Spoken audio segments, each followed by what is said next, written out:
안녕하십니까. 오늘은 부동산 거래에서 많은 분들이 궁금해하시는 명의신탁에 대해서 자세히 알아보도록 하겠습니다. 먼저 명의신탁이 무엇인지 간단히 설명드리자면 부동산의 실제 소유자가 다른 사람의 이름으로 등기를 해두는 것을 말합니다. 과거에는 이런 명의신탁이 널리 행해졌지만 1995년 부동산 실명법이 시행되면서 원칙적으로 금지되었습니다. 명의신탁의 몇 가지 형태에 대해서 알아보겠습니다. 첫째, 양자간의 명의신탁이 있는데 이것은 명의신탁자인 A가 자기 소유의 아파트를 친구나 친척인 B 명의로 등기 이전하는 경우입니다. 실제로 제가 상담했던 사례 중에는 사업을 하신 분들이 채권자들의 추적을 피하거나 세금 부과를 피하기 위해 배우자가 아닌 제3자 명의로 이전 등기를 해두는 경우가 많이 있었습니다. 그런데 부동산 실명법 제4조 제1항에 따르면 명의신탁의 약정은 무효입니다. 대법원도 판결에서 양자간의 명의신탁에서 명의신탁 약정과 그에 따른 등기는 무효다라고 명확히 판시했습니다. 위 사례를 들고 설명드리면 명의신탁자인 A와 명의수탁자인 B 사이의 명의신탁 약정은 무효이고 B 명의의 등기도 무효입니다. 따라서 명의신탁자인 A는 명의수탁자인 B에 대하여 원인무효인 이전 등기의 말소를 청구할 수 있습니다. 그러나 제3자가 명의수탁자로부터 부동산을 매수하여 이전 등기한 경우 그 제3자는 선의 악의를 불문하고 완전한 소유권을 취득하게 됩니다. 따라서 명의신탁자가 예측하지 못한 손해를 볼 수가 있습니다.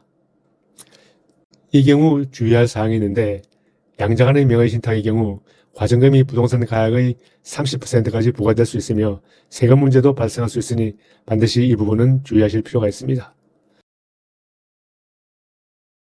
다음 3자간의 명의신탁 형태에 대해서 말씀드리겠습니다.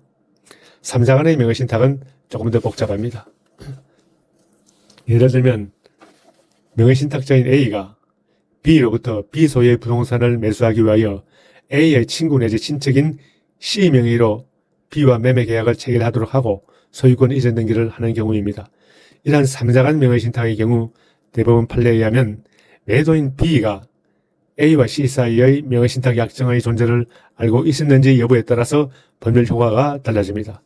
먼저 매도인 B가 명의신탁자인 A와 수탁자인 C 사이의 명의신탁 약정을 알고 있었던 경우 B와 명의수탁자 C 사이의 매매 계약이나 이전 등기는 부동산 실명법에 위반된 것으로서 무효입니다. 이 경우 C 명의의 이전 등기는 무효이고 따라서 매도인 B가 계속 소유권을 보유하게 됩니다. 그런데 A와 B 사이에서는 계속 계약이 유효하므로 A는 소유자인 B를 대위하여 원인 무효인 명의수탁자 C 명의의 등기를 말소하고 매도인 B에 대해서는 소유권 이전 등기를 청구할 수 있습니다.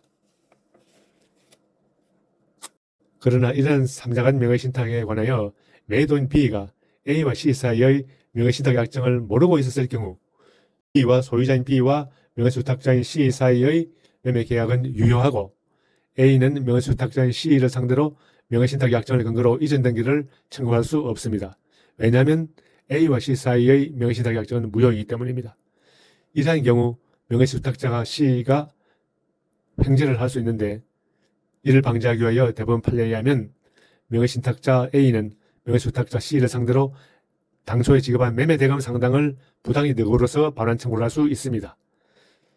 그러나 대법원 판례가 일관하여 판시하고 있는 것은 명의신탁 계약의 무효는 제3자에게 대항할 수 없다는 것입니다. 명의신탁 해둔 부동산 등기는 여전히 유효합니다. 다만 이런 경우에도 실명전환 유예기간이 있다는 점을 기억해야 합니다. 유예기간이 경과할 경우 명의신탁자는 명의수탁자를 상대로 부동산을 회복할 수 없게 됩니다. 그리고 종중재산의 명의신탁도 유효하게 인정됩니다. 실제 상당 중에 많이 보는 케이스입니다. 예를 들어 종중 소유의 땅을 종중원종 한 명의 명의로 등기하는 경우입니다. 대법원은 2009다 49,193 판결에서 종중 소유 부동산의 명의신탁은 부동산 실명법의 적용 대상이 아니므로 그 명의신탁 약정 및 이에 기한 등기는 유효하다고 판시했습니다. 부부간의 명의신탁도 예외적으로 인정됩니다. 하지만 이는 진정한 의미의 명의신탁이라기보다는 사실상의 공동소유 관계로 보는 것이 더 적절할 수 있습니다.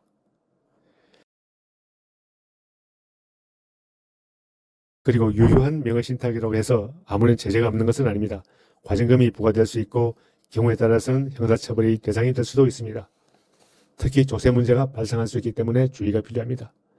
그러면 명의신탁과 관련하여 주의해야 할 상황 몇 가지를 말씀드리겠습니다. 첫째, 서면계약이 아주 중요합니다.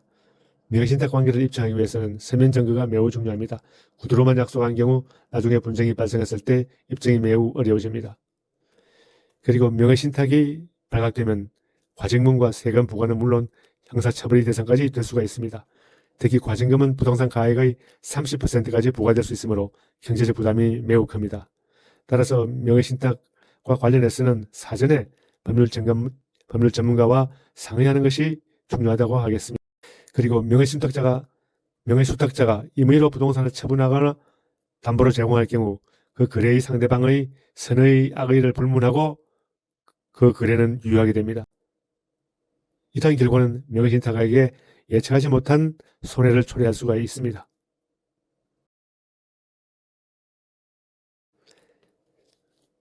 지금까지 부동산 명의신탁의 여러 가지 유형과 실제 사례들을 살펴보았습니다. 명의신탁은 단기적으로는 편리해 보일 수 있지만 장기적으로는 심각한 법적, 경제적 위험을 초래할 수 있습니다. 특히 요즘은 국세청의 조사가 더욱 정교해지고 있어 명의신탁을 발견될 가능성이 매우 높아졌습니다. 따라서 부동산 거래 시에는 반드시 실명으로 거래하시는 것을 권장드립니다. 이상입니다.